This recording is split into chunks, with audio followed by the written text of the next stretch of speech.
inicializar a gravação, eu estava entrando, por engano, na conta da Croton para essa reunião, ao invés da conta acadêmica. E aí eu estava com 2 equipamentos em salas diferentes. Mas já está tranquilo.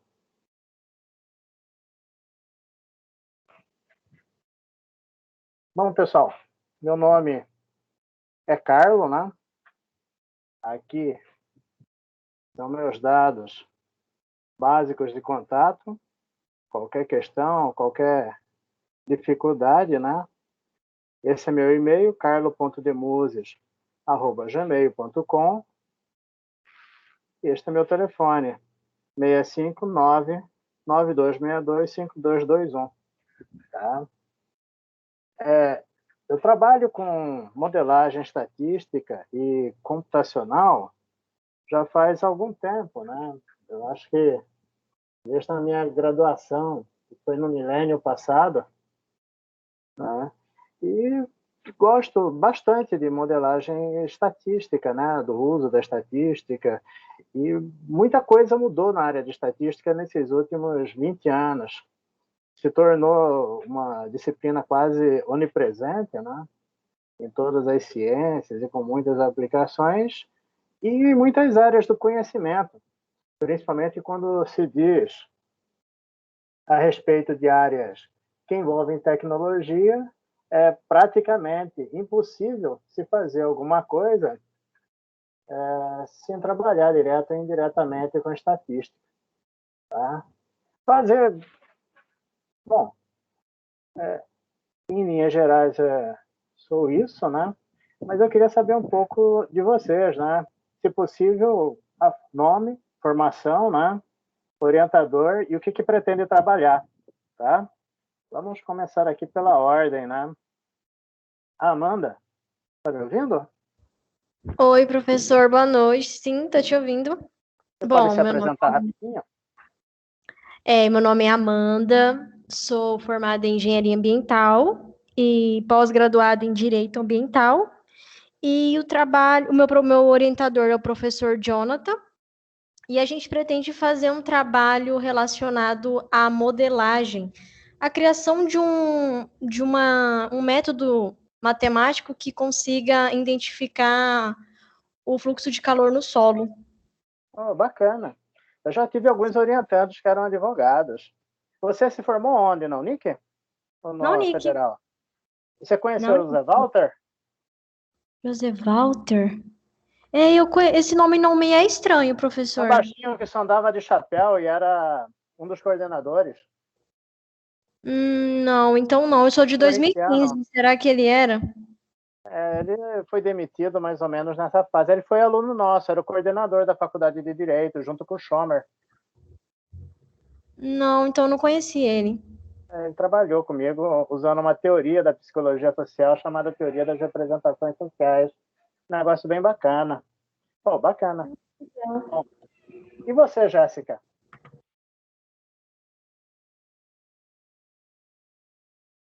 Jéssica, você está entre nós? Oi, professor, tá me ouvindo?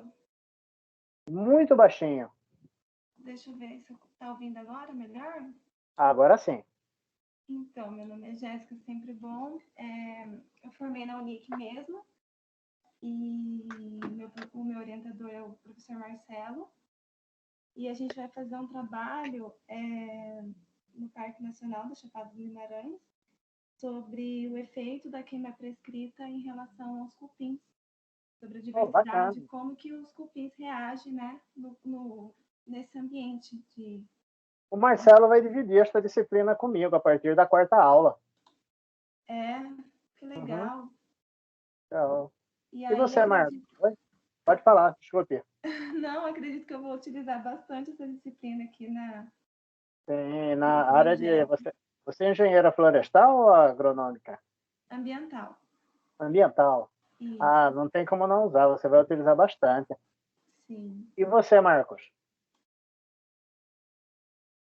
Oi, boa noite, professor Carlos. Boa noite, colegas. Eu sou Marcos Guimarães. Eu sou formado em arquitetura e urbanismo. Meu orientador aqui no mestrado é o professor Jonatas. Nós vamos trabalhar um estudo de variação bioclimática com implantação de parque linear em bordas de córregos da região urbana de Cuiabá, com a utilização do Envimet. Oh, bacana. O Jonathan tem bastante experiência com o Envimet, é um software com muita possibilidade de trabalho dentro de arquitetura. Você vai gostar. Sim, já estou gostando. Que bom. E você, Arthur? Boa noite, eu me chamo Arthur, sou sargento da Polícia Militar, estou como ouvinte aqui para adquirir conhecimento e estar aplicando na área criminal, e a gente trabalha com a polícia. Oh, bacana, Arthur, seja bem-vindo. Lucélio Obrigado. também é convidado, né? E aí, Lucélio? Tá me ouvindo? Estou ouvindo, sim. Sou Lucélio, também trabalho com estatística e análise criminal em Cuiabá. E a intenção é poder dar um up nos trabalhos que nós estamos desenvolvendo. E por que não avaliar? Estou vendo o pessoal falar muito sobre variação climática, essas coisas. A gente sabe que isso aí influencia também diretamente no cometimento de crimes, né? Então, isso aí, de repente, futuramente pode ser objeto de estudo. Oh, bacana. Abre para muitas possibilidades. O Lucélio e o Arthur, né, são companheiros antigos. Eu também trabalho na área de segurança pública, sou perito criminal, e já tive a experiência de trabalhar com muita coisa com o Lucélio. Um companheiro, seja muito bem-vindo, Lucélio. Obrigado, professor. Marcos, e você? Professor, eu já me apresentei. Marcos Guimarães. Você está com duas conexões, desculpe. Pensei que era outro Marcos. Michele? Boa noite.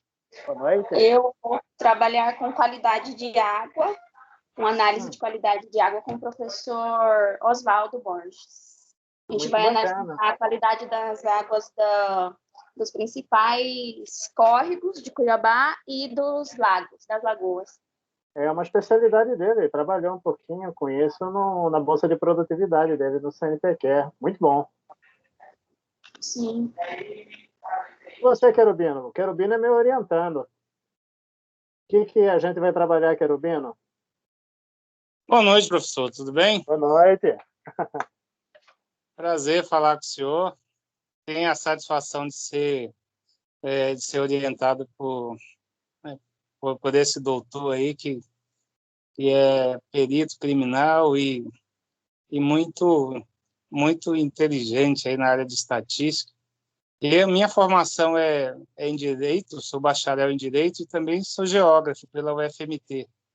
Nós vamos trabalhar com os resíduos sólidos aqui na bacia do Rio Cuiabá, com os efeitos, né, no Pantanal Mato Grossense, como a gente conversou.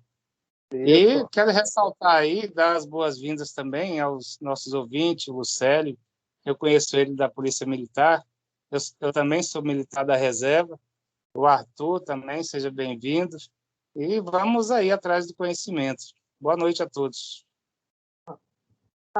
Muito bacana, sejam todos bem-vindos, né? Vamos começar um grande passeio nos próximos 8 encontros, que vai tentar revisar um pouco sobre estatística, alguma estatística da graduação, alguma coisa que vai além da graduação, principalmente no que diz respeito a método, né? E assim, para quem não tem experiência com cursos à distância, sintam-se bastante à vontade e tentem não deixar os conteúdos acumularem. Então, se eu estiver falando, eu falo muito e tendo a falar rápido, né? Me parem, né? Carlos, eu não entendi isso. Carlos, dá para aplicar isso em alguma outra coisa? Cada vez que você faz uma observação, ou tem uma dúvida, ou pergunta a respeito de um exemplo ou de alguma coisa, você está ajudando a turma e está me ajudando também a puxar um determinado assunto. Então, sintam-se muito à vontade. E como as disciplinas à distância, elas tendem a ser mais cansativas do que as presenciais, né? Porque ela acaba rendendo mais e as coisas andam um pouquinho mais rápido. Então, usem os recursos. Se precisarem de uma pausa de 5 minutos ou 10 minutos, só avisar, né, que eu paraliso e volto sem problema nenhum, né? E vamos lá, né? Bom, vou desligar aqui a câmera. Bom, qual que é o principal problema da estatística? A estatística, ela tenta modelar coisas que ainda não aconteceram. Muita gente considera a estatística uma espécie de desafio aos deuses. Você tenta ler o que ainda não aconteceu, você tenta entender o que a gente não deveria entender. E até certo ponto consegue fazer isso. Mas esse é o grande complicador da estatística, porque ela nem sempre bate com o senso comum e nem sempre tem as respostas. E para você poder trabalhar com algo tão audacioso, que é tentar falar sobre as coisas que acontecem, mas para além do que acontece, nós precisamos, né, utilizar um método muito rigoroso. Então, normalmente, o cara da área de estatística é o cara chato, é o cara que não tem paciência, é o cara que ele fala, não, mas espera aí, como que você coletou esse dado, para que serve? É o cara que vai na origem do problema, nas definições, para tentar ver onde é que tem falhas. Ou seja, se existe um castelinho de cartas, é a estatística que vai tentar puxar aquela cartazinha da base. Tá? Então, ela é a parte mais rigorosa do ponto de vista metodológico e é onde normalmente você derruba os estudos. Você derruba as considerações e é uma das áreas das ciências duras, né? Extremamente concreta. Então, é pão, pão, queijo, queijo, pau, pau, pedra é pedra, como que você chegou nisso, como que não chegou. Não tem muito distanciamento entre teoria e prática. O que se diz na teoria vale na prática e ponto, né? Agora, qual que é o objetivo da estatística em si? Ela é meio. Ela não tem objetivo em si. Ela busca, assim como todas as ciências, a verdade. E ela é extremamente rigorosa nesse processo. Ela te diz o que você pode afirmar e o que você não pode afirmar. E ela é muito boa no sentido defensivo. Ou seja, se você é muito bom de estatística, você defende muito bem seus trabalhos. Mas não necessariamente ela serve para o ataque. Ou seja, se você fizer um trabalho muito bom, do ponto de vista de metodologia estatística, beleza. Não fez mais do que sua obrigação. Agora, se você cometer algum erro na área de estatística, não me interessa qual que é a sua área. O trabalho seu cai. Tá?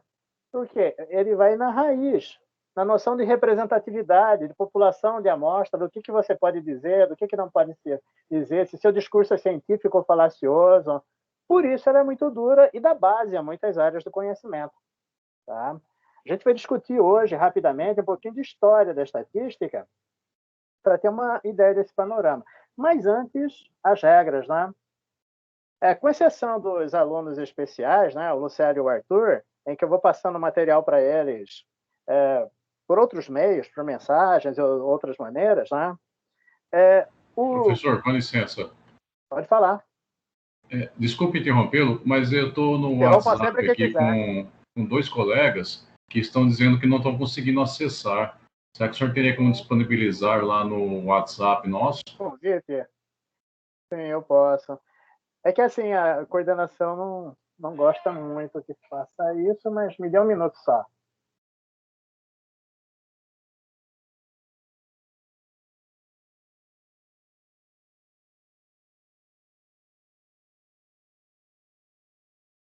Disponibilizei o link quente. Acabei de pegar ele direto do sistema. Tá? Se eles tiverem alguma dúvida, pode me avisar, tá? É porque já tivemos no passado situações em que os alunos não estavam acessando o Avatar, estavam pegando os links diretos com os professores.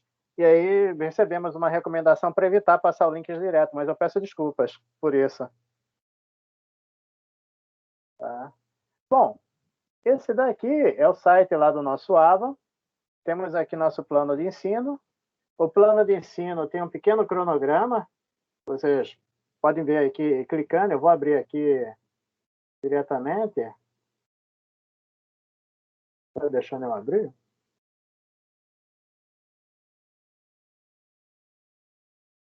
Depois eu abro o cronograma. Ele não está responsivo nesse momento, mas depois eu abro. Mas, grosso modo, as 3 primeiras aulas serão dadas por mim.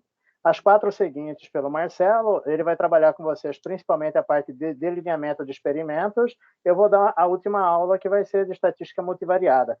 Tá? Então, hoje, nosso programa, no primeiro dia, é dar uma revisão histórica sobre estatística e discutir alguma base. É uma aula bem comprida.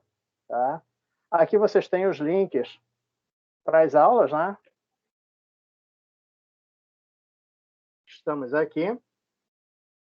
Tem o fórum, que vocês eventualmente podem utilizar, e já tem um trabalhinho para vocês fazerem, tá? O que eu recomendo? Leiam e aproveitem as aulas para tirar dúvidas. Mas, professor, o senhor não pode tirar dúvida fora do horário de aula? Posso. Mas na aula já tem várias pessoas que podem vir ao mesmo tempo. Então é bom, a gente aproveita mais, né? Mas, qualquer momento, fora do horário de aula, posso tirar dúvidas a respeito do trabalho, tá? E qualquer questão, fora do horário de aula, é só combinar. Material. Todo o material que nós estamos discutindo, ele está disponível numa ferramenta chamada OneNote, uma ferramenta gratuita da Microsoft. Vocês podem acessar, inclusive em tempo real, o que eu estou escrevendo, por esse link aqui, tá? Opa, o Caio está tentando entrar, eu que não estou vendo, peraí.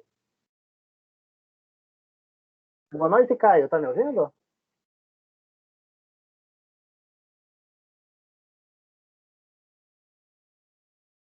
Eu estou aguardando o Caio entrar. Boa noite, professor. Boa noite, desculpe. Ah, tranquilo.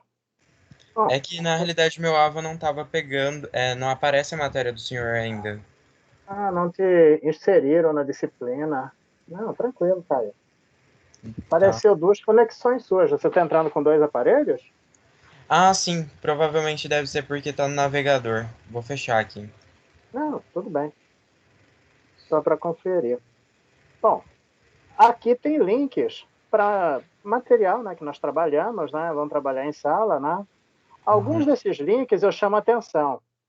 Tá? Esse link daqui para esse livro, chamado Biometry, esse é o melhor livro de estatística que existe, né, aplicado à área ambiental.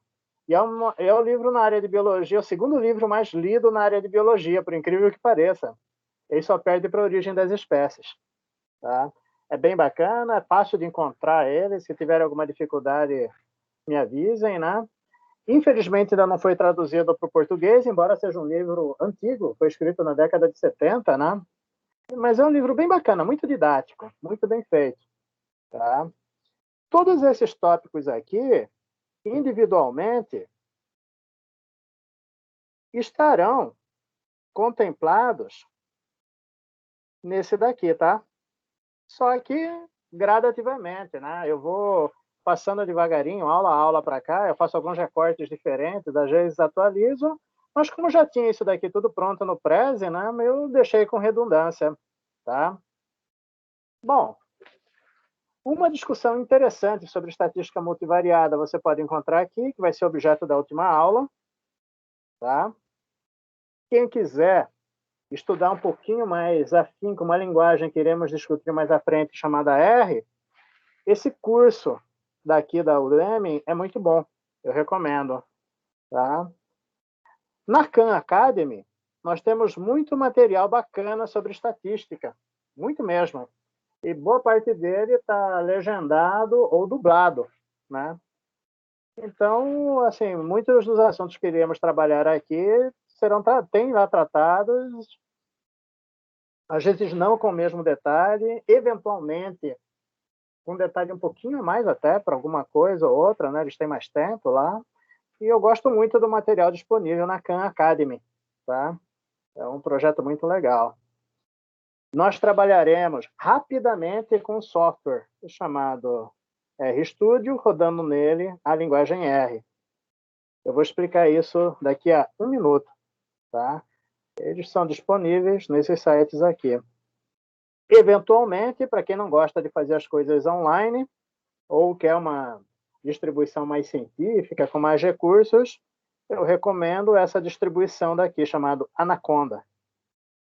Mas nós não iremos trabalhar nesse semestre com ela. Mas deixo aqui porque, inclusive, ela vem com RStudio dentro, se você quiser. Ok? Bom,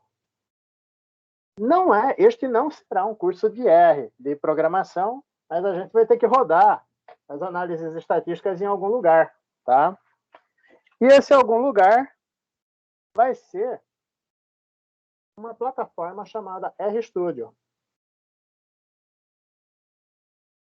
Para você utilizar o RStudio, ele está presente nesse site aqui, ó, rstudio.com. Nós vamos utilizar preferencialmente, mas não é a única opção, a opção dele em cloud. Ou seja, ele vai rodar em nuvem. Por que em cloud? Porque quando você instala ele no computador, cada computador é uma sentença. Tem computador que não roda as coisas de jeito nenhum, né? Embora, se você instalar ele no seu computador, ele vai funcionar bem também, tá? Mas vamos dar preferência por ele rodando em cloud. Qual a diferença dele rodando em cloud, rodando na nuvem ou rodando no computador? Quase nenhuma. Mesmo a estética, a aparência é quase igual. Você consegue processar em cloud bem facinho.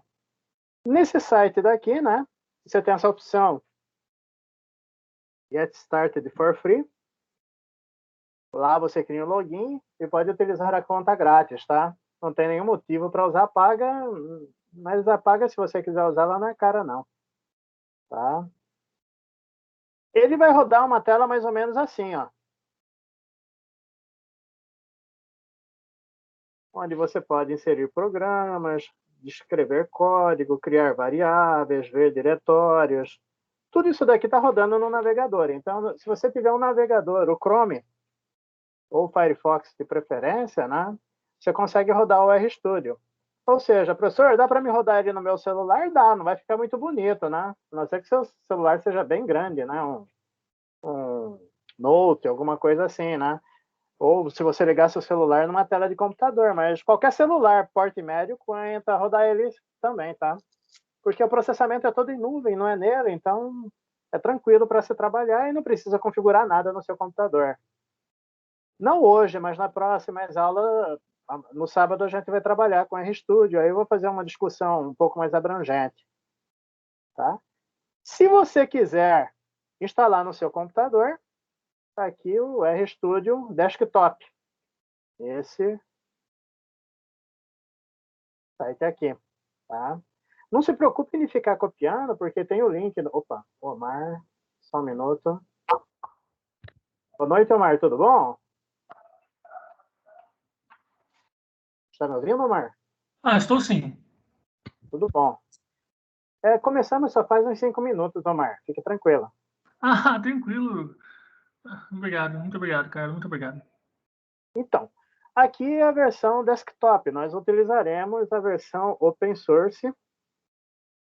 Ela dá e sobra para aquilo que a gente quer. Se alguém quiser utilizar a versão paga, pode usar, né? É $1.000 por ano. Tá? Funciona muito bem. Você instala ele junto com R no seu computador, né? Ele vai funcionar sem precisar da internet, mas tem uma série de malícias para instalar os pacotes. Então, eu vou dar preferência neste semestre para tentar fazer tudo online. Mas professor, eventualmente o senhor vai rodar offline no seu computador? Eu vou, como esteticamente é igual, né? Eventualmente eu posso rodar alguma coisa mais específica offline para ganhar desempenho. Mas eu vou tentar rodar do mesmo jeito que vocês. Tá? Vamos fazer um pequeno comentário, né, do que vem a ser o sentido da palavra, o que significa estatística. não vou fazer estilo Capitão Nascimento, né, de falar de estratégia, né, mas estatística vem do latim status. E significa o quê? Você descobrir o estado de alguma coisa. Tá?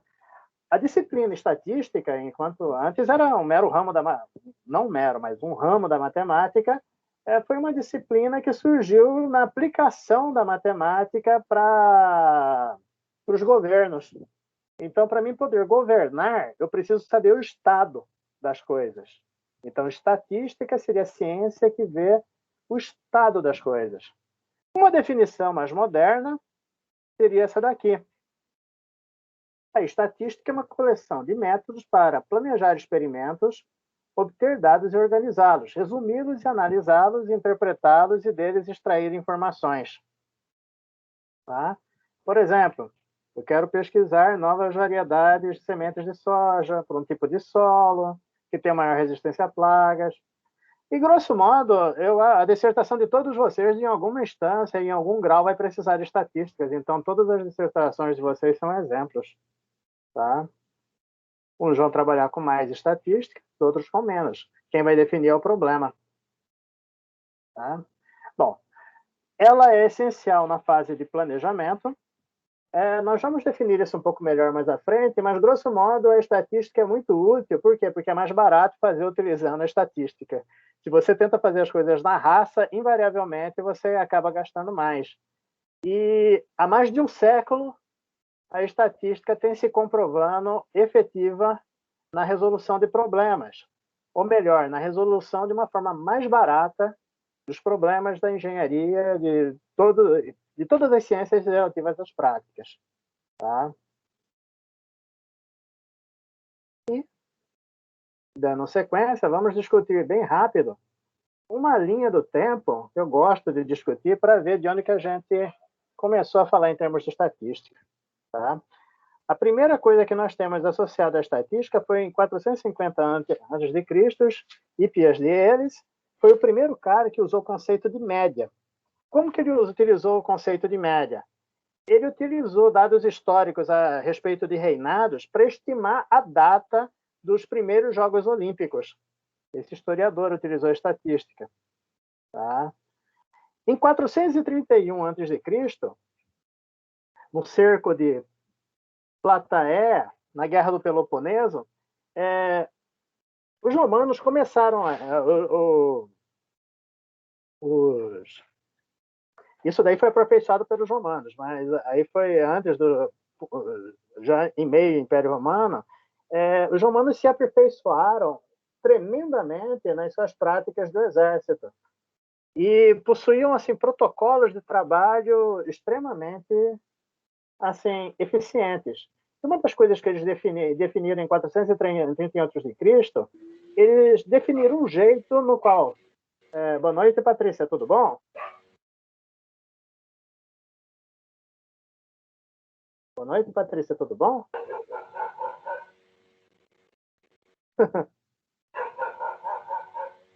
Boa noite. Bom, utilizava a contagem do número de tijolos para estimar a altura dos muros. E com essa altura e com estimativas da distância até os muros, eles calibravam sistematicamente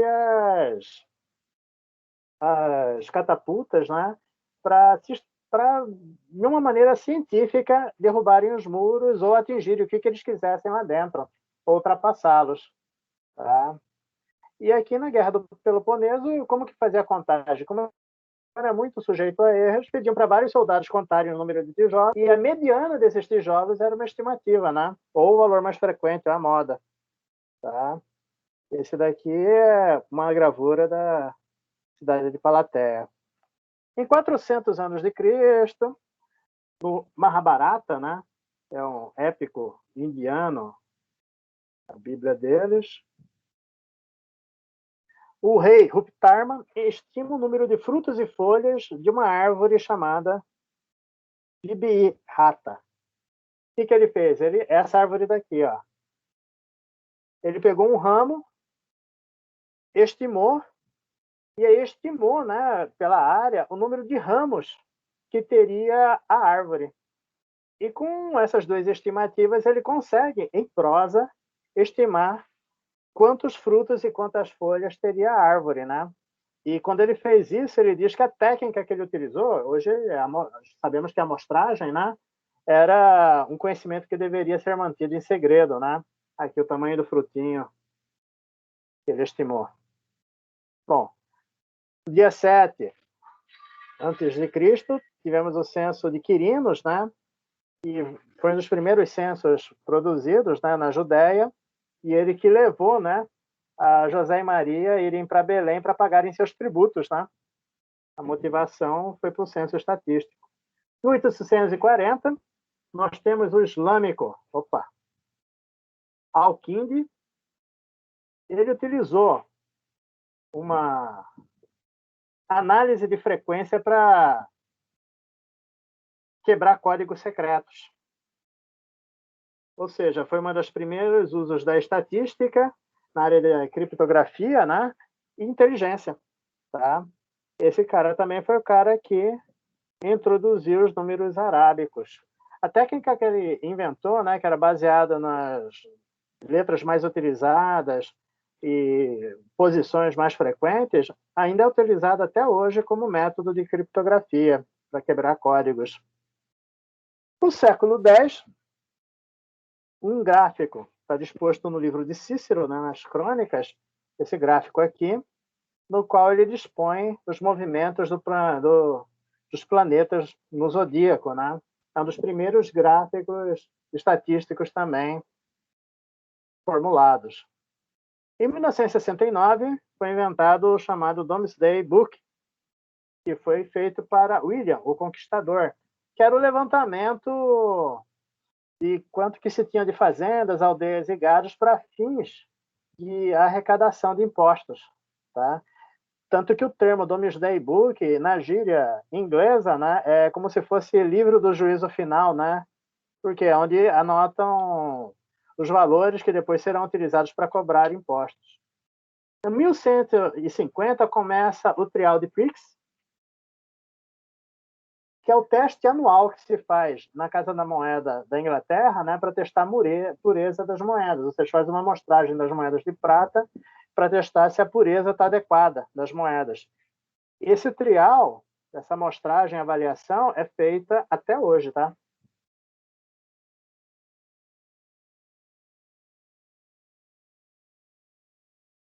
Em 1303, foi encontrado, é mais ou menos datado para essa época, esse gráfico daqui, que é um gráfico chinês, né, que é dito antigo mapa dos métodos dos 7 quadrados multiplicadores.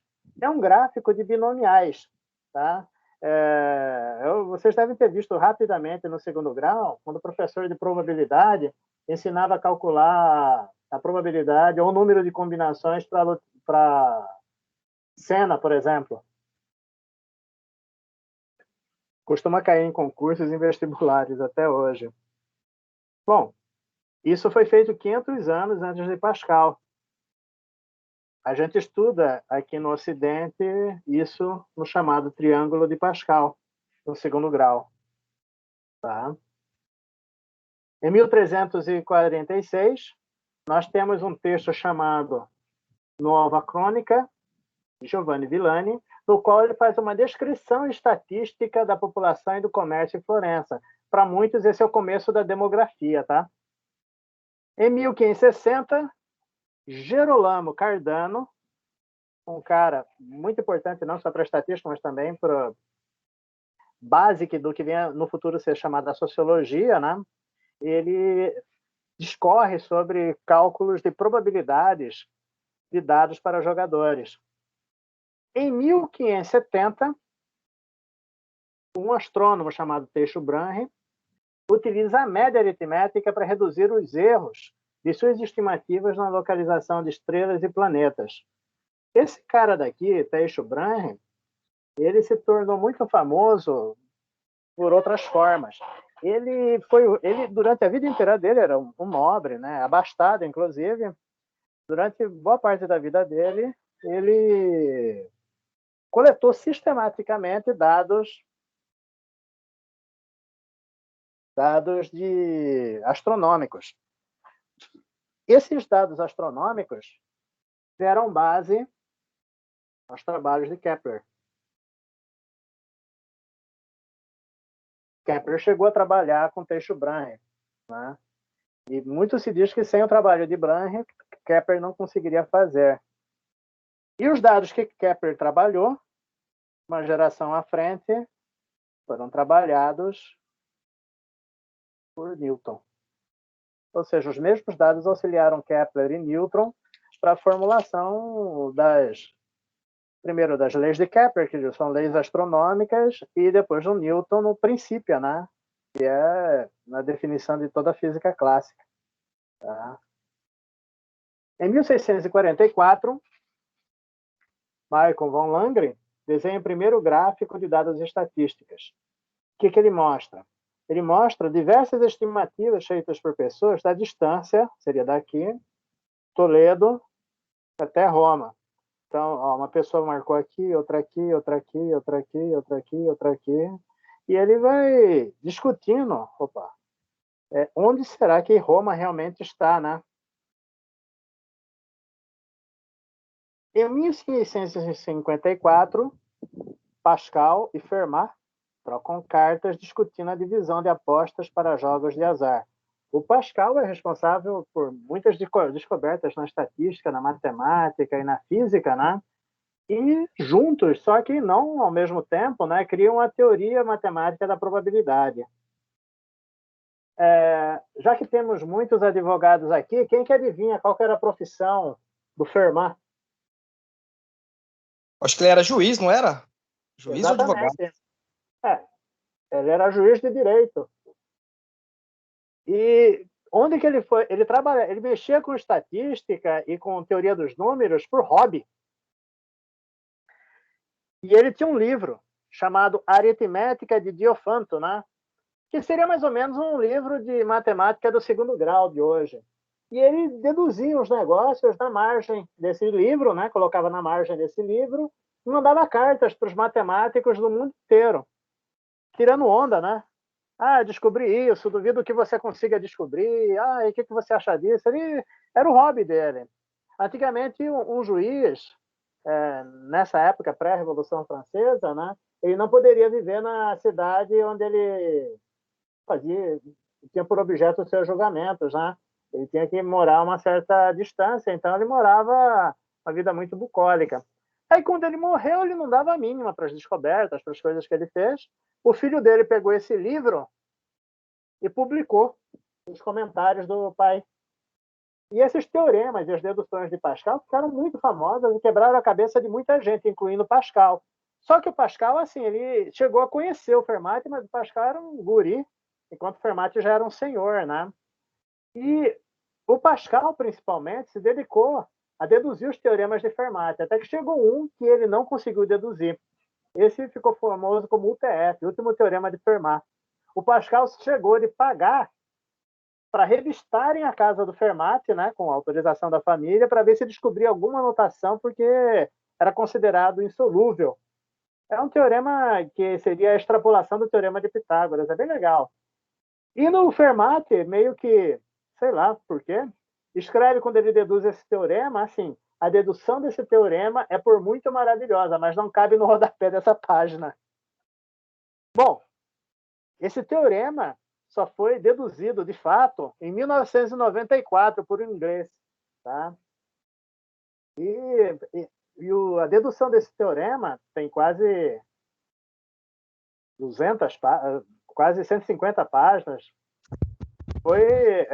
Boa noite, Felipe, tudo bom? Boa noite.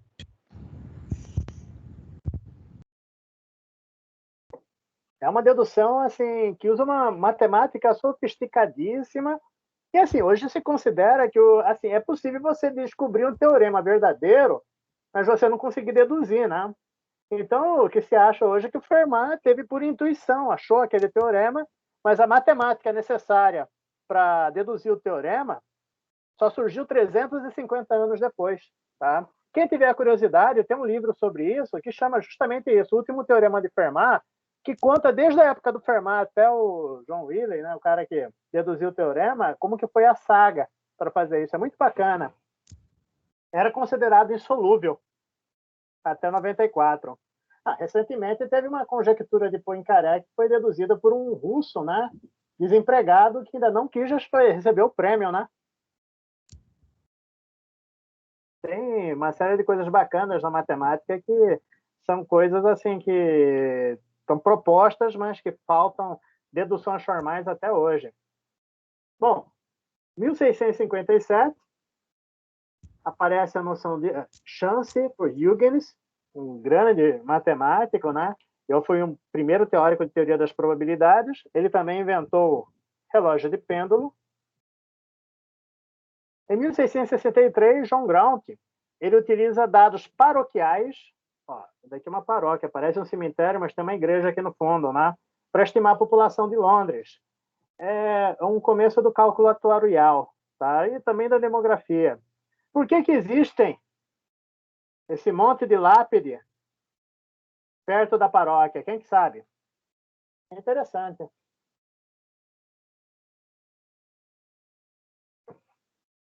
Antigamente, qual era o jeito aceito cientificamente para você ficar mais perto de Deus depois que você morresse? Antigamente, assim, na idade moderna, né? Mas antes tinham outras técnicas. Era sendo sepultado o mais perto possível dos locais sagrados, né? Então, as pessoas que eram muito ricas eram sepultadas embaixo da sacristia, sei lá, né? Embaixo do oratório. E à medida que você era mais pobre, mas ainda era abastado, era no quintal da igreja, um pouco mais longe do quintal da igreja, e era uma tradição, né? As pessoas mais abastadas ou que tinham mais relevância na sociedade eram enterradas mais próximos dos locais sagrados, né? Isso é uma tradição que hoje ainda se mantém em alguns lugares, né? É notório como os narcotraficantes gostam disso. Quem já leu algum documentário ou algum texto sobre a narcocultura lá no México, né? De você ostentar nas lápides, né? Como meio de dizer que você foi poderoso em vida, né? Se a gente for lá para trás, a gente vai ver isso nos faraós, né? Ou mesmo em todos os locais, né? Bom, em 1693, Edmund Halley, o que ele fez? Ele fez as primeiras tabelas de mortalidade relacionando estatisticamente a taxa de mortalidade à idade. Ele começou mais formalmente o chamado cálculo atuarial, que é a base do ramo da estatística, né, que sustenta, por exemplo, os seguros de saúde, os seguros de forma geral, plano de saúde, todas essas coisas que baseiam-se em prêmios em caso de sinistro. Ele também fez esse gráfico daqui, né, representando com um eclipse avançar a visibilidade de um eclipse na Inglaterra. Ele não é tão famoso por uma coisa igualmente importante que ele fez, né? O Halley era presidente da Sociedade Inglesa para o Progresso da Ciência na época que um cara chamado Isaac Newton vivia. O Isaac Newton escreveu o livro dele chamado Principia, tá? E ele também fazia parte dessa sociedade. O princípio é a base da física. Só que lá havia um cara chamado Hooke, da lei de Hooke, lei da elasticidade, que dizia que estava escrevendo sua lei da gravitação, só que não publicava nunca. E o Isaac Newton, não, vou esperar você publicar primeiro. E aí eu publico, né? Senão você vai ficar botando defeito na minha, né? E assim, o Isaac Newton era um cara rico, ele era um funcionário público, era um tipo de juiz que tomava conta da Casa da Moeda, né? E cara genial, né? Mas ele era orgulhoso, ele falou, não, minha obra é importante, eu não vou pagar por ela, a sociedade que tem que pagar, né, para que ela seja publicada. Aí o que o Halley fez? Ele fez assim, ele foi na Sociedade para o Progresso da Ciência, a Real Sociedade de Ciência inglesa, comprou um livro lá que eles estavam vendendo, todos os livros, e pegou esse dinheiro para patrocinar, já que ele era o presidente, né, para patrocinar o Newton. tá? E aí pagou, né? E o Newton aceitou, né, pagar pela publicação do Principia, né? O pessoal fala que na casa do Halley estava até o teto do livro que ele teve que comprar, era um livro sobre peixes, né? Que foi para a história por causa disso, né? E o Halley não era rico, mas ele achava que era o cúmulo não ser publicado uma coisa tão importante como o trabalho de Newton, né? Mais à frente, o Newton também virou presidente dessa sociedade e dizem que num dia escondido ele foi e pegou o quadro do Hooke, da elasticidade, e queimou. Então, se você for visitar lá na Inglaterra a sede da Real Sociedade Progresso da Ciência, vai ter os quadros de todos os caras, né, que foram dirigentes, incluindo o Halley e o Newton. Só não tem o do Hooke, porque o Newton queimou ele.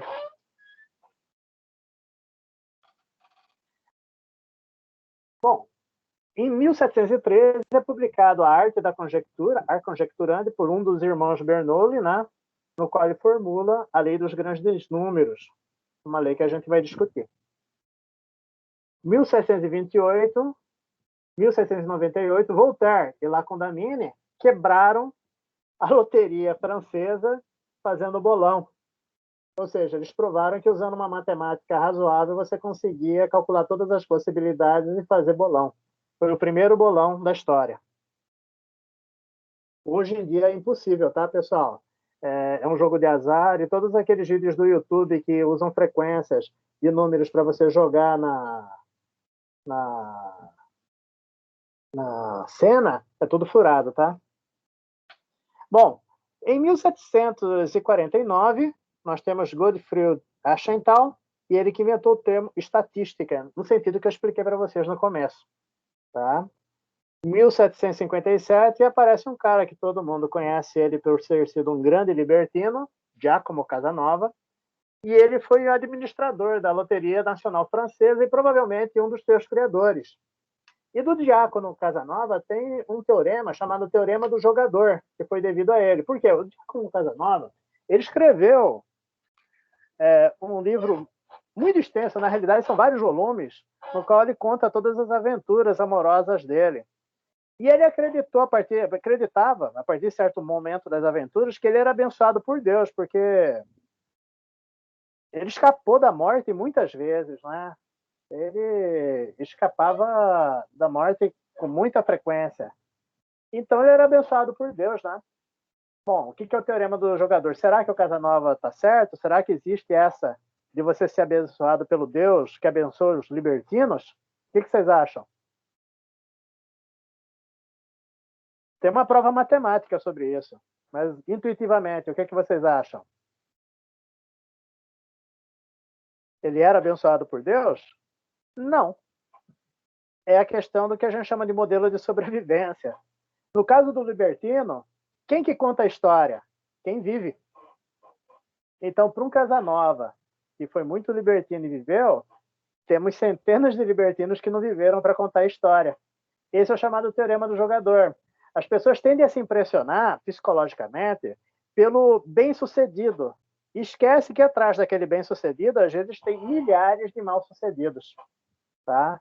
E essa interpretação psicológica, que se contrapõe à interpretação probabilística, dá origem a uma série de paradoxos da probabilidade e dá origem, mais à frente, com o John Nash, por exemplo, né, à teoria dos jogos, que é muito bacana. Em 1761, você tem o reverendo Bayes, que provou o chamado teorema das causas. Ele mexia com ervilhas, chamado teorema de Bayes, que dá origem a um ramo muito importante da estatística. Em 1786, William Playfair, ele apresenta o primeiro gráfico de linhas, esse gráfico daqui, tá? No qual ele representa dados econômicos de balanço positivo e negativo.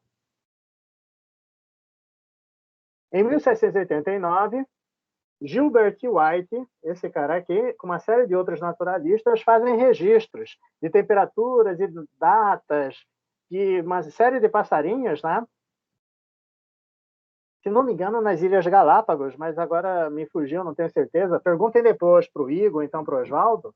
E esses são os primeiros registros que dão base aos estudos sobre mudanças climáticas globais, tá? 1789, que também é o ano que aconteceu o quê? A Revolução Francesa. Em 1790, nós temos aqui Thomas Jefferson, que conduziu o primeiro censo dos Estados Unidos, que na época tinha 3,9 milhões de americanos. O primeiro uso do termo estatísticas em inglês foi por esse cara daqui, Sir John Sinclair, que era um aficionado pelo uso da estatística para planejamento, né, que montou esse jornal, Statistical Account of Scotland. Em 1708, Adrien Marie Legendre inventa o método dos mínimos quadrados. Nós iremos discutir bem por alto o método dos mínimos quadrados mais à frente, quando formos estudar regressão. Temos esse cara daqui, Gauss. Ele é chamado príncipe dos matemáticos, né? E ele que formaliza com contribuições de Laplace a chamada distribuição normal. Por que a distribuição de Gauss, né, quem ele inventou e discutiu e teorizou, é chamada de normal? Porque ela dá origem a tantas técnicas e tantos métodos que se diz que a estatística clássica é toda baseada na distribuição de Gauss. Então, se criou o conceito de normalidade, ou seja, quando você segue a distribuição de Gauss, você tem a chamada normal, né? A mais normal até que é fácil, mas a mais difícil de modelar é essa daqui, a chamada de distribuição paranormal. Em 1833, a Sociedade Britânica para o Avanço da Ciência cria a seção de estatística, tendo como representantes Thomas Malthus, é o cara que analisou o crescimento populacional, um grande teórico, economista, mas também um cara muito cruel. Segundo o modelo econômico de malthusiano, né, pobres continuarão pobres para sempre, né, porque a pobreza é inerente à dinâmica das populações, né? E ele que teorizou, né, sobre um problema típico, né? A produção de alimentos não aumenta na mesma proporção que o crescimento populacional. O crescimento populacional tende a ser exponencial e a produção de alimentos tende a ser linear. Mas, poxa, ele teorizou isso, e não está errado, em 1833. E a gente está vivo até hoje. O que vocês acham que aconteceu? A forma de produção modificou muito, né? Exatamente. Quebras tecnológicas. De 1833 para cá, com o avanço da estatística, inclusive, a gente vai explicar o porquê, e de uma série de tecnologias na área agronômica, né, a produtividade aumentou. Então, não é que a gente aumentou de forma literalmente exponencial, né, a produção de alimentos. A gente andou em saltinhos, né? No momento que a gente estava começando a se enrolar, apareceu uma quebra tecnológica e conseguiu colocar a gente em outro patamar. E assim vai. Mas, literalmente, o que Thomas Malthus fala é verdade. Se não conseguirmos, ad eterno, aumentar a produção de alimentos, a população sempre ultrapassará. Tá? A não ser que um dia conseguimos inventar uma técnica de produção que não seja linear, que seja exponencial, mas isso ainda não surgiu. Esse outro cara daqui, Charles Babbage, que vai aparecer mais à frente também, ele inventou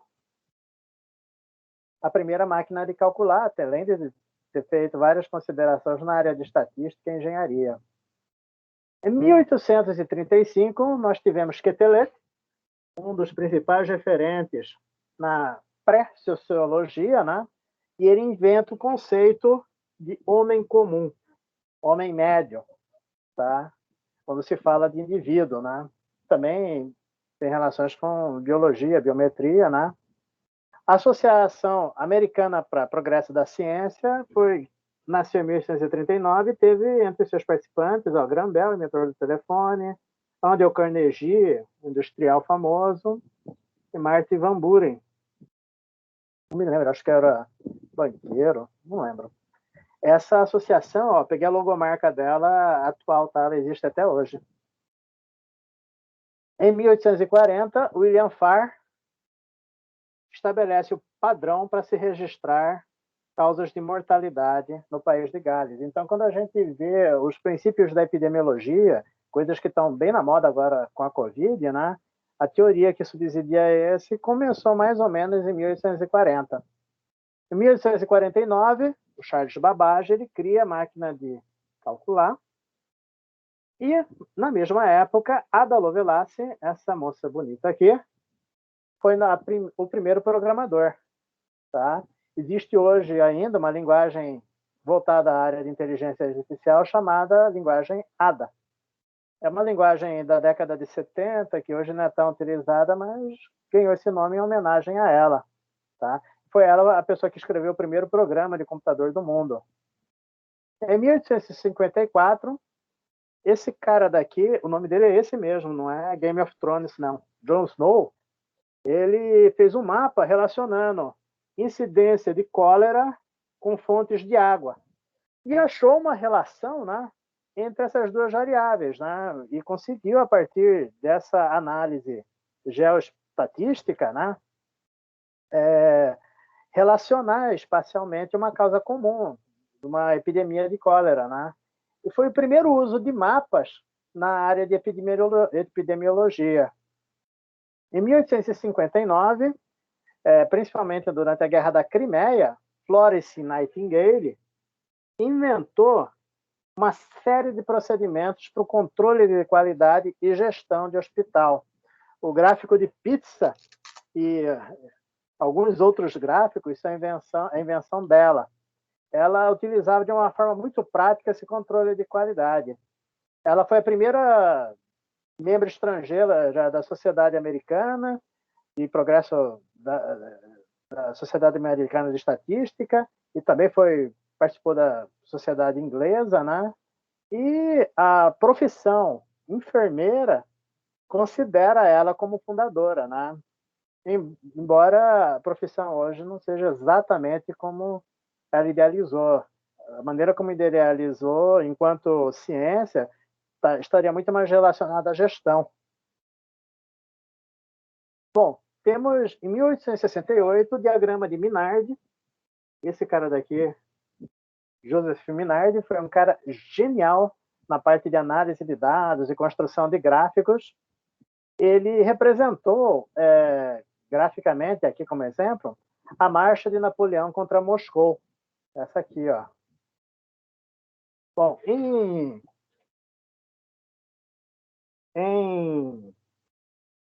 Sépia, é o exército francês na ida, tá? Aqui tem o tempo corre para cá, né? Na ida. E aí tá aqui o exército, aqui entrou mais gente do exército e por aí vai, né? Aí o exército foi diminuindo à medida que foi entrando na Rússia. Foi diminuindo por quê?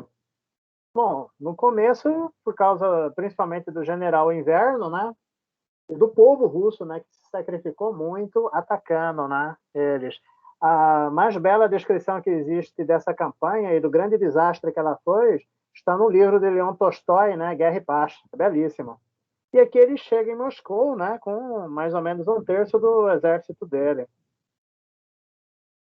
E, inexplicavelmente, depois de saquear Moscou, que tinha sido abandonada, ele, ao invés de passar o inverno em Moscou, ele resolve voltar para a França. Disse que Napoleão ficou apavorado, porque ele nunca tinha acontecido isso, né? Chegar num lugar e o lugar tinha sido abandonado. E foi isso que os russos fizeram. E aí é que está o retorno dele. Atacado pelo povo russo, pelo general Kutuzov, né? Que a máxima dele era o seguinte: deixa a guerra caminhar.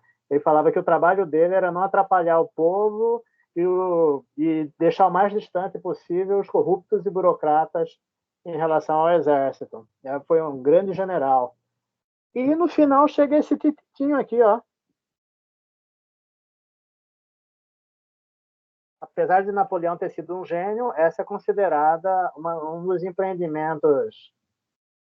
empreendimentos ofensivos mais desastrosos da história. E esse gráfico aqui ele é brilhante.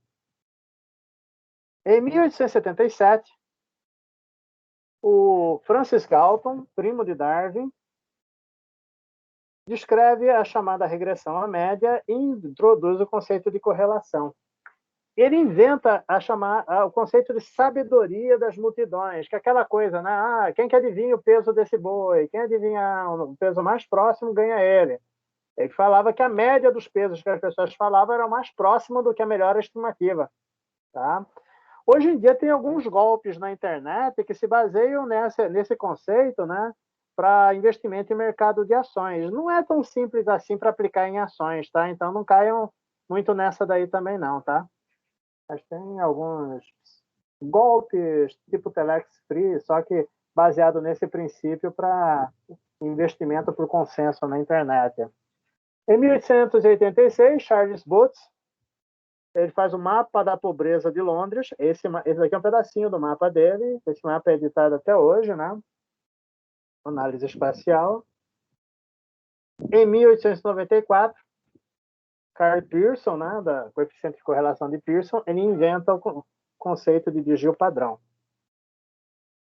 Em 1898, esse cara daqui, Ladislaus von Bortkiewicz, ele teoriza sobre mortes por coice de cavalo no exército prussiano. Muita gente morria por coice de cavalo. E o modelo que se utiliza para isso é o modelo de Poisson, um modelo muito utilizado para modelagem de filas e listas, e especialmente na computação. Em 1900, próximo a Einstein, esse cara daqui, Bachelier, fala que as flutuações de preço no mercado de ações também se comportam como moléculas brownianas. Quem fez um artigo e ganhou um Nobel por ele, não especificamente por isso, também falando sobre o movimento browniano, das moléculas brownianas, foi Albert Einstein. Esse movimento aqui aleatório, né, segue um modelo, né, estocástico. Em 1908, William Seeley Gosset, ele era cervejeiro, chefe da Guinness, Dublin.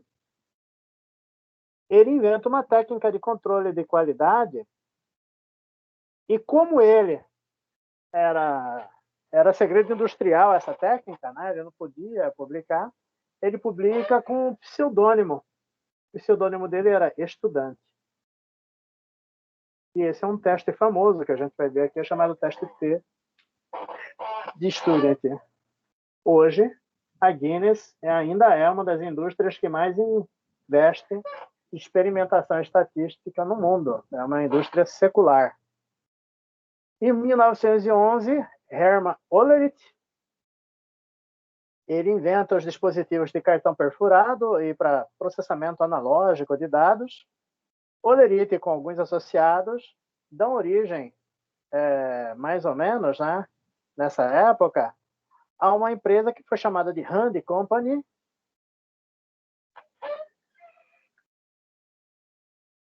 Só um minuto. Rand Company, que hoje é conhecida como a Deep Blue, né? A IBM. Ainda é uma das maiores empresas do mundo. Boa noite, Ajaldo. Tudo jóia? Ô, professor Carlos, tudo bem? Tudo Eu estou jóia. com alguns alunos lá que não estão conseguindo entrar. A Rosângela, Patrícia e o Antônio. Por que será que não estão conseguindo? Pois é, eu só aguardei no lobby aqui, esperei um pouquinho e você me aceitou. Foi o tempo de eu ver, né? Sim, Será que não... Eu vou tentar mandar o link para eles daqui. O link que eu mandei lá no grupo é o link, é o último, né? Sim. Eu só vou avisar aqui no grupo, gente, se tem alguém aí que pode... Acho que eu não consigo chamá-los, né, Carlos, por aqui. Não, aqui e eu não consigo alterar a configuração para entrar automaticamente. Enfim, mas eles estão com essa Professor, você me dificuldade. autoriza a colocar o link lá? Sim, pode colocar de novo lá.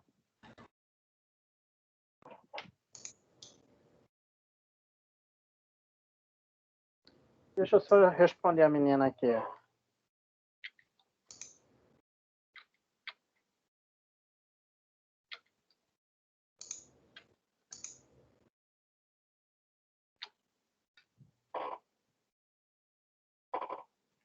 Mandei para ela o link. Bom, Eu acho que é. Eu acho que é só o problema, talvez. Porque eu esperei só um pouquinho, né? Até porque você estava apresentando, então talvez elas não tenham. não, eu não vejo na hora, tá? Isso, então, se ela só ter um pouquinho de paciência que você aceita. Porque às vezes acha que é na hora, né? Instantâneo, mas tem um lag aí. Então tá bom. Desculpa aí, Carlos. Qualquer coisa, estou por aqui. Então tá bom. Boa noite para vocês e boa aula. Obrigado. Qualquer coisa, mas eu não vi, né?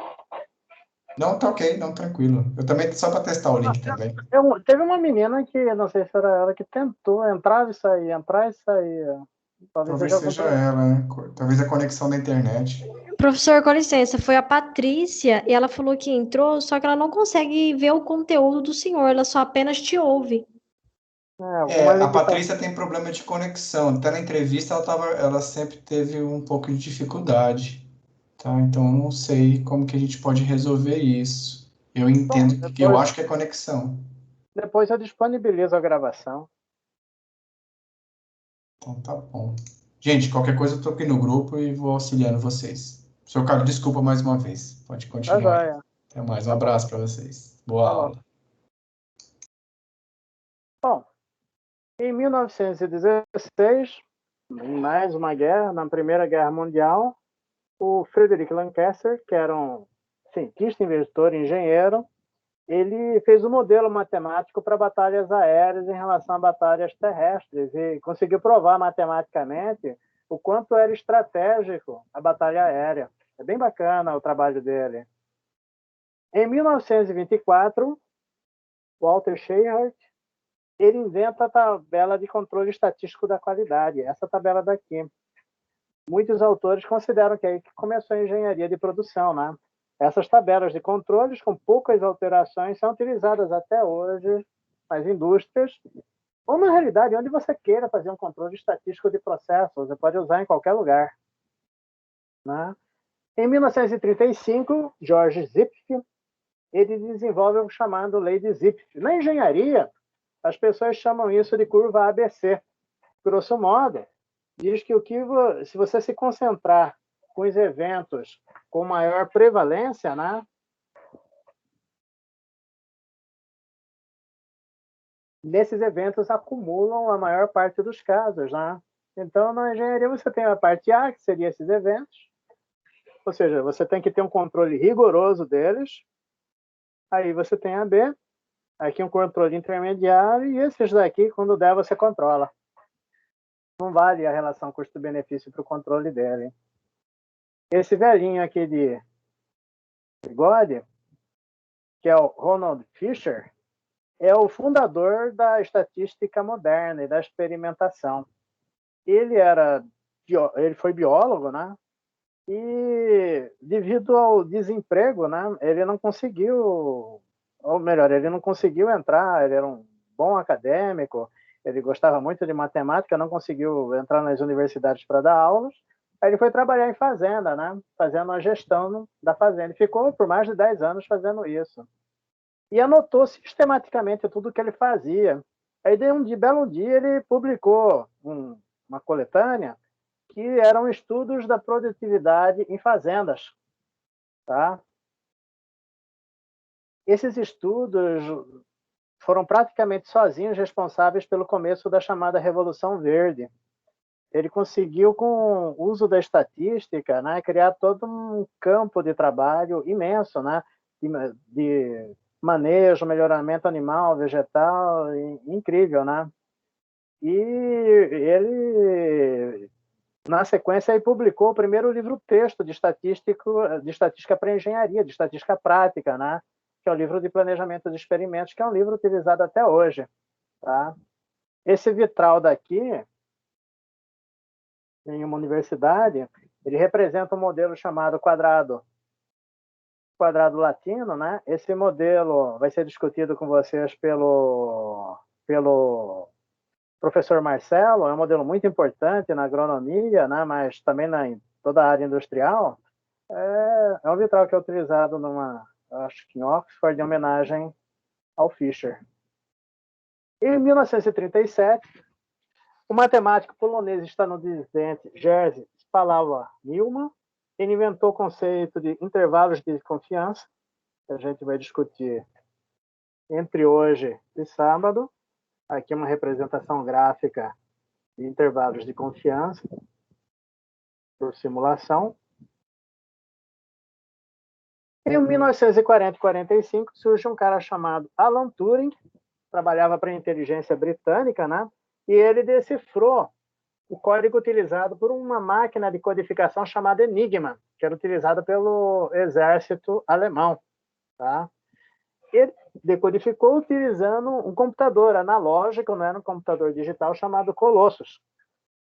A contribuição do Alan Turing está representada num filme bacana, embora pouco fiel, chamado Jogo da Imitação. Alguém assistiu? Opa! Antônio.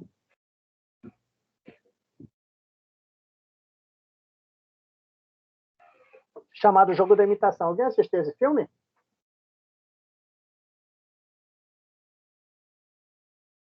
Não é possível que ninguém assistiu o Jogo da Imitação.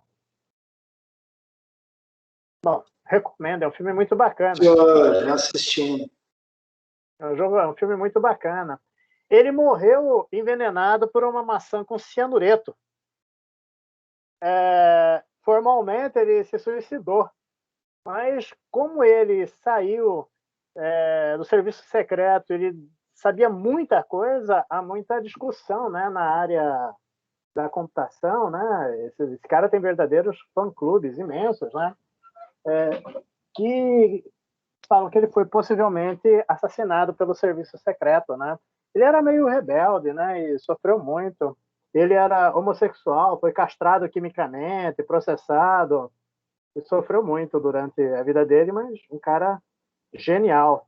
Ele foi orientando de um outro cara chamado von Neumann, que não vai aparecer aqui, mas que foi o patrono da computação.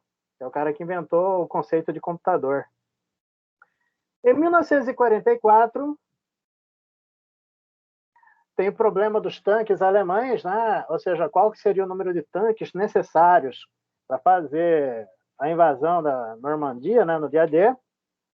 E a estimativa dos serviços de inteligência era na ordem de 70 tanques que seriam necessários.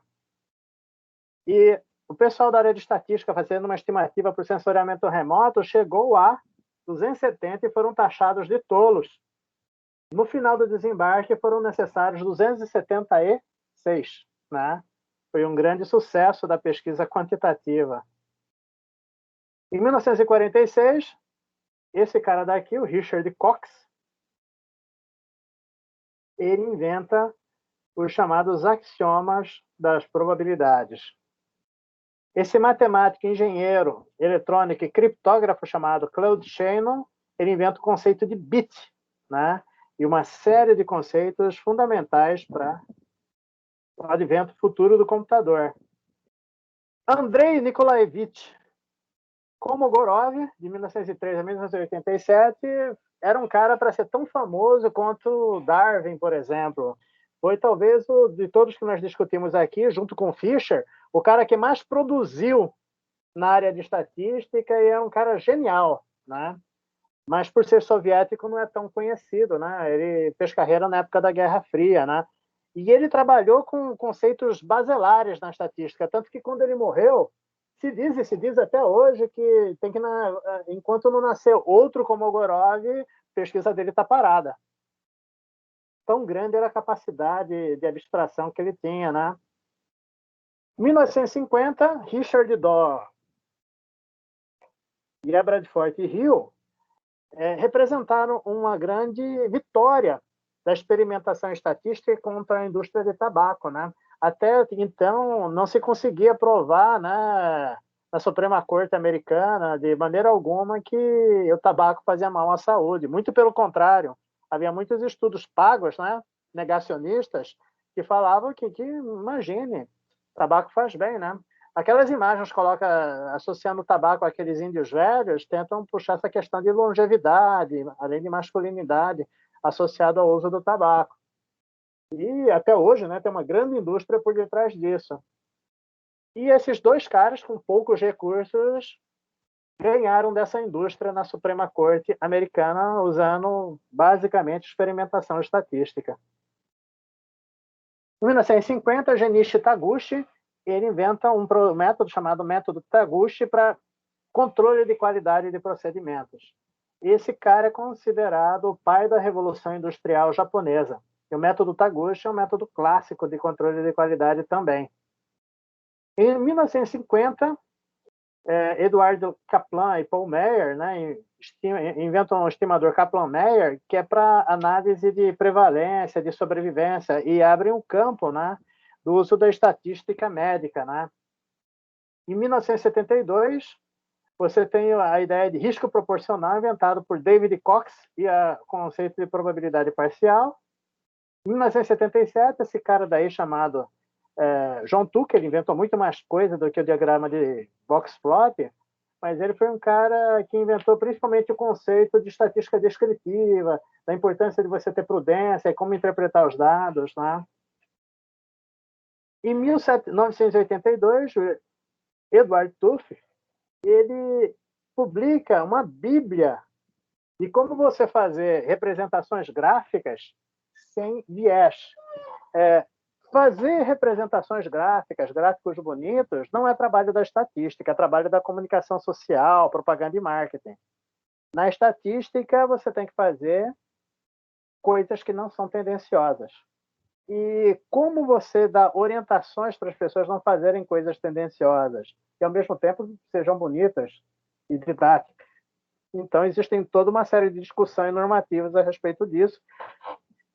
E é algo muito sério. Enquanto, por exemplo, em algumas áreas se discute como fazer gráficos bonitos, em estatística se discute como se faz gráficos claros, sem viés. Em 1993 é criada a linguagem R. Ela é um projeto GNU, né? Open source, baseado num ambiente e linguagem chamada S, que foi desenvolvido pelo Laboratórios Bell, que era a TIT, né? E agora é chamada de Lucent Technologies, por um cara chamado John Chambers e colegas. Por que chama R? É porque R vem antes de S, né? Só por isso. Até hoje a linguagem S existe, né? Como S+, e ela é comercial. E a maior propaganda dela é que ela é a origem do R. E o R hoje é um padrão de desenvolvimento e qualidade em estatística, né? Vem sido gradativamente seguida de perto pela linguagem Python, né? E outras linguagens. Mas ainda assim é que tem maior arcabouço de desenvolvimento. É o que a gente vai tentar discutir aqui. Em 1997 aparece o termo Big Data. O Big Data diz respeito a questões de hardware e software para processamento de grandes volumes de dados estatísticos. Né? Em 2002, o total de informação armazenada em meios digitais ultrapassou o que está em meios não digitais formalmente. Em 2002, Paul de Podesta, esse carinha aqui, utiliza estatísticas para mudar a sorte do time Oakland Athletics. Já assistiram o filme Moneyball? Com Brad Pitt e Jack Black? Então, no Moneyball, concorreu ao Oscar. Um filme muito bom, recomendo. Ele conta justamente parcialmente a história desse cara. Na realidade, esse cara escreveu um livro no qual ele fazia todo um modelo estatístico para o beisebol. Aí um treinador do Oakland Athletics, sabendo que o time estava em crise, não tinha dinheiro, compra a ideia, contrata esse cara e utiliza a estatística para melhorar o time e fazer as contratações e fazer os treinamentos no time. Tá? E, assim, é muito interessante, né? Porque são as discussões do pessoal, não é possível, né? Isso, você está tomando uma decisão errada. E por aí vai. O detalhe, o Oakland, que há muito tempo não era campeão, foi vice-campeão americano naquele ano e campeão depois 2 vezes seguidas. Então é chamado esse cara, Paul de Podesta, como o cara que mudou o jogo. Porque depois disso, nunca mais se deixou de usar a estatística fortemente dentro do beisebol, assim como de outros esportes. E é bem fantástico assim o modelo que ele fez. Esse é uma representação aérea do grande colisor de Hadrons, né, que foi utilizado em 2012 para provar a existência do bóson de Higgs, ou a partícula de Deus, né, porque ela está associada à gravitação, e é considerado o experimento maior e mais caro experimento feito até hoje, né? Em 2020, o Google ultrapassou o valor de $1 trilhão. Acho que já está com 1,5, 1,8 trilhões de dólares o valor do Google atual. E por que o Google aparece aqui? Porque o Google tem todo o seu império baseado num algoritmo de busca e ordenamento, que é um problema típico da estatística e computação. Ou seja, ele trabalha com coisas absolutamente abstratas. E, em alguma instância, todas as outras 10 maiores empresas do mundo, em alguma instância, trabalham com estatística, começando pela Apple, Microsoft e IBM, né? E Oracle, né? Todas têm algum tipo de ferramenta estatística para modelagem, tá? Então, nesse ponto que a gente está, a esses honoráveis senhores, né, que a maioria está morto, né, nós devemos cada linha que a gente vai estudar aqui. E a estatística paga tributo sério. Tudo que a gente discute, ao contrário, muitas vezes, do que se vê na computação, né, assim, você tem que seguir um rigor matemático na estatística que remonta, às vezes, a como se fazia em 1900, em 1800. Por quê? Porque ninguém inventou um jeito melhor de fazer isso. Tá? Então, é uma disciplina que tem um pé muito forte no futuro, porque é a base da aprendizagem de máquina, do data science, mas também um pé muito forte no passado. Né? Porque ela é, antes de tudo, uma disciplina absolutamente ortodoxa, em que os conceitos foram muito custosos a serem inventados, muita gente se sacrificou muito para construir cada um dos tijolinhos que hoje são aproveitados para construir um monte de coisa, né? E, junto com as outras teorias, é uma das ciências que mais cresce. Tá? Alguma questão? Ok. Vamos fazer uma pequena introdução. Aqui é uma piadinha, mas com muita parte de verdade, né? Eles falam, os números não mentem, mas as estatísticas é uma outra história, né? As estatísticas mentem? Não, mas os estatísticos mentem. As estatísticas podem ser facilmente manipuladas, né? Vou dar um exemplo, por exemplo, recente, né? A questão da Covid, né? Bom, se você apresentar um dado assim do tipo países que mais vacinaram, o Brasil é um dos que tem mais vacinado no mundo, concordam? Sim. Há um consenso em relação a isso. E por que ele é um dos países que mais vacinaram no mundo? Qual é a explicação óbvia? Que o Brasil é grande. É um país populoso. Sim. É natural que os países mais populosos vacinem mais. Eu não me surpreenderia, não conheço o ranking, que a Índia seja mais ainda do que o Brasil, né? Lógico, né? A União Soviética, os Estados Unidos, né? Todos esses países mais populosos do que o Brasil, né? Tendem a ter, naturalmente, se cada um fizer absolutamente a mesma coisa, tem que ter a vacinação maior. Mas quando você... Eu não me lembro, eu acho que de cabeça o Brasil estava em 11º, alguma coisa assim, no mundo. Poxa, então o Brasil está bem, né? Não sei. Vamos dividir o número de vacinados pela população total.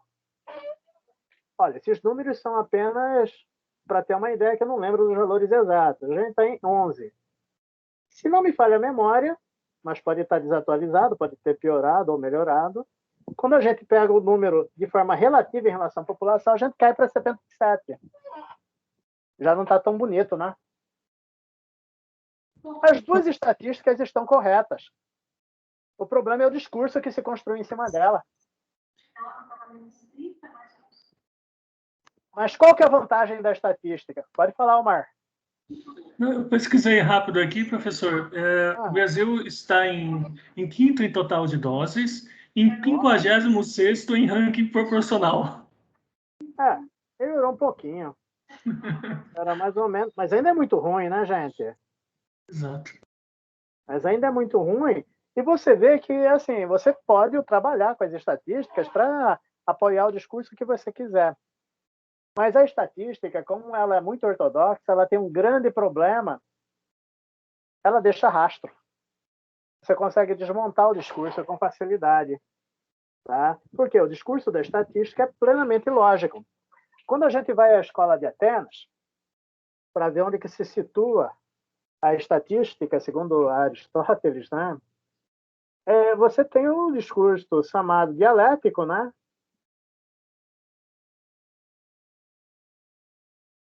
E a sua professora de metodologia deve ter comentado várias vezes que dá origem ao que hoje a gente chama de ciência, né?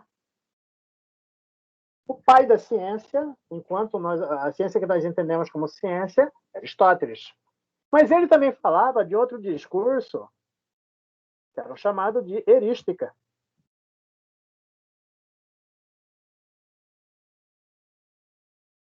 Que dá origem à retórica.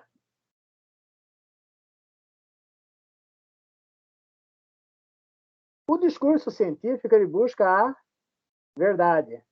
O discurso de retórica busca o convencimento. As duas coisas são necessárias às sociedades, né? Para uma sociedade democrática. Mas a ciência, por estar baseado na verdade, ela é soberana. E a retórica? A retórica é pelo convencimento, pelo consenso. Mas apenas serve como prova que o consenso não é a mesma coisa que o científico. Entende? O Aristóteles, inclusive, só falava que o apelo à multidão não vale como um argumento científico, né? Ou apelo à piedade, ou apelo à autoridade. O argumento científico se constrói a partir de apenas uma coisa: lógica. E talvez a estatística seja, dentre as ciências modernas, a que mais segue isso à risca. Ela é estritamente lógica, ou melhor, tenta ser o mais lógica possível. Tá?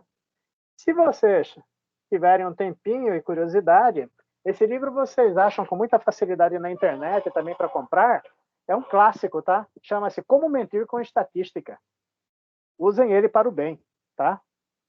O cara, esse livro é de 1950 e poucos, se não me falha a memória, ele dá uma série de exemplos de gestão e políticas públicas e de um monte de coisa nos Estados Unidos e uso equivocado ou falacioso da estatística e com muito senso de humor, tá? É muito bacana. E é muito fácil ver que mau uso da estatística não é uma coisa nossa, né? Tem no mundo inteiro. Mas à medida que você começa a ter mais rigor, algumas mentiras já não são mais passáveis, né? E você começa a ter como referente, né? No caso da estatística, né? Coisas mais concretas. Eu gosto muito da metáfora que o Carl Sagan fala sobre a função da ciência. Ele fala que a ciência é como se fosse uma vela no meio de uma escuridão, tentando te guiar. Tá?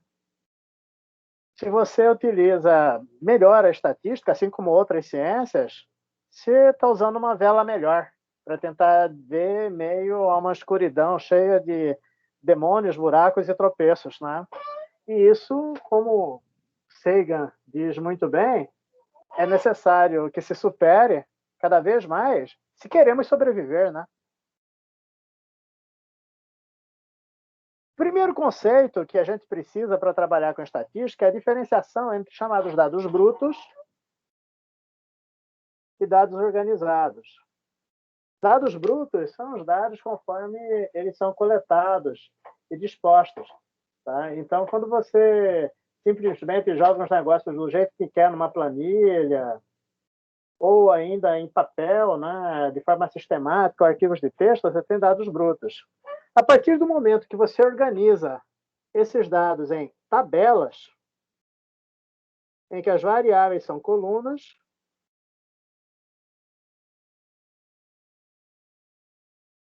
e os casos são linhas, e todas as variáveis têm um identificador, 1, 2, 3, 4, que normalmente a gente chama de chave primária, você tem uma tabela chamada tabela R, ou, os mais sabidos, tupla. Nós temos o que a gente chama de banco de dados. Tá? A estatística se baseia em banco de dados. Os dados têm que ter uma certa organização. Foge ao escopo do curso a gente ficar discutindo como que se organiza ou normaliza um banco de dados. Mas essa é a base. Não só a base da estatística, a estatística só trabalha com dados organizados, mas também a base de toda a teoria dos sistemas de bancos de dados. O cara que inventou essa teoria foi esse funcionário da IBM, chamado Edgar F. Code, é um matemático.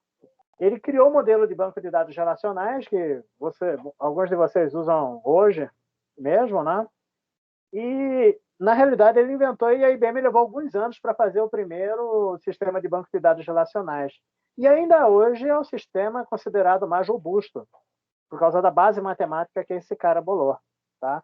Então, eu vou discutir isso en passant quando a gente for criar alguns bancos de dados para fazer algumas análises, mas é sempre legal saber que tem toda uma teoria por detrás disso e um porquê de organizar os dados de uma determinada forma. Mas é intuitivo. Notação matemática que iremos trabalhar, tá? Bom, as variáveis normalmente são representadas por algarismos arábicos, maiúsculos e itálicos. Você tem que pensar que letra maiúscula é chique. Então, eu quero falar de temperatura. Qual temperatura? Não, a temperatura genérica. Então, é T maiúsculo.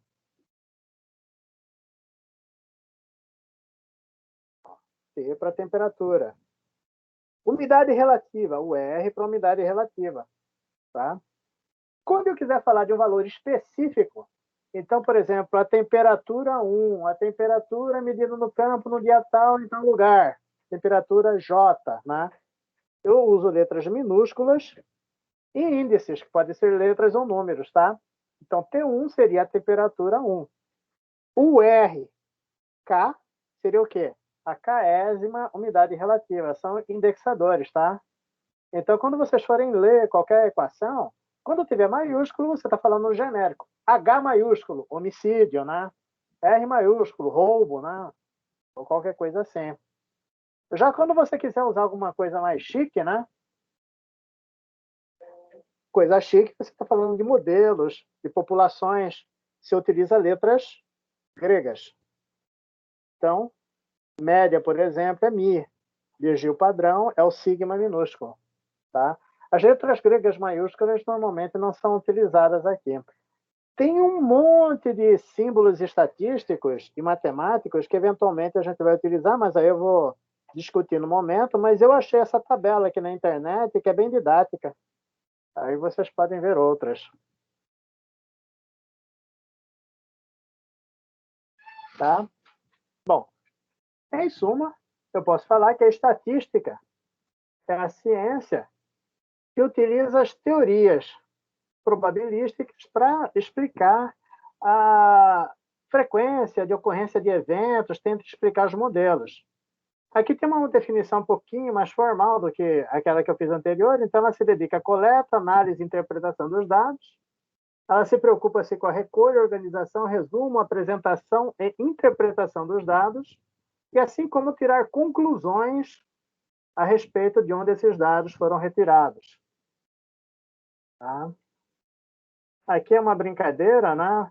Mas assim, a estatística é como se fosse um diagrama de Venn, né? Estuda biologia, química, física, né? E aqui no meio do prédio você tem a estatística que tenta servir todo mundo. Bom, e por que acaba sendo complicado? Vocês sabem qual que é a resposta para a vida, o universo e tudo mais? Quem que já leu alguma coisa a respeito para... Oi?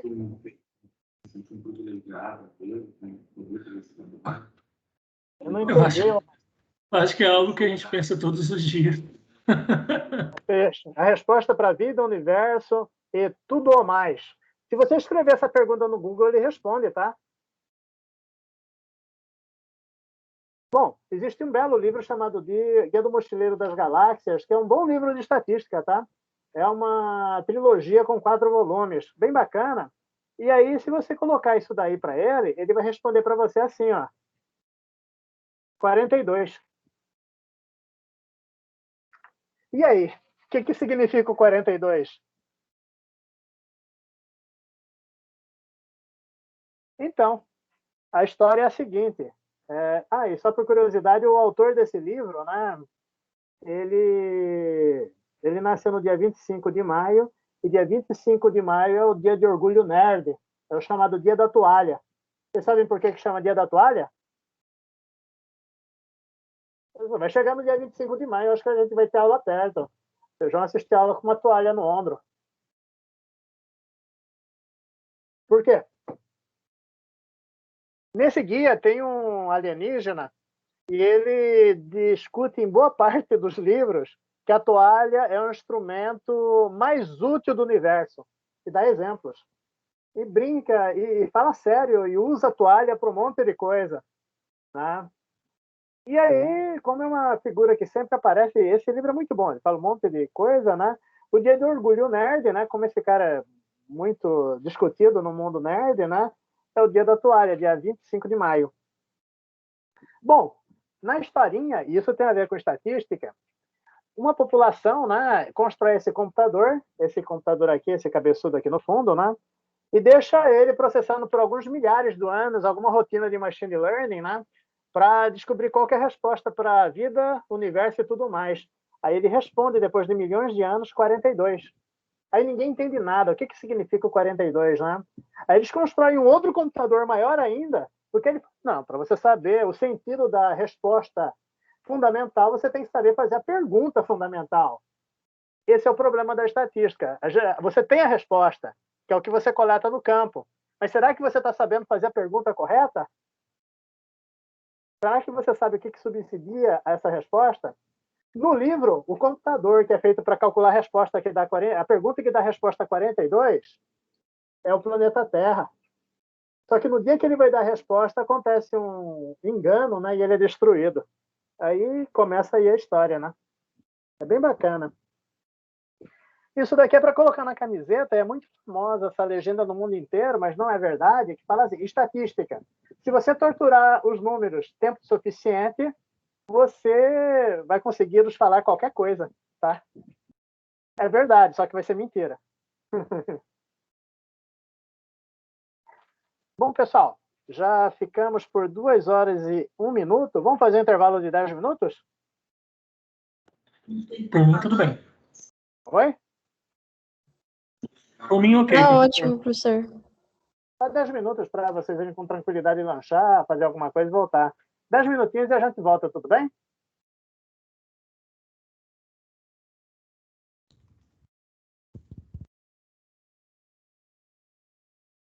Alô?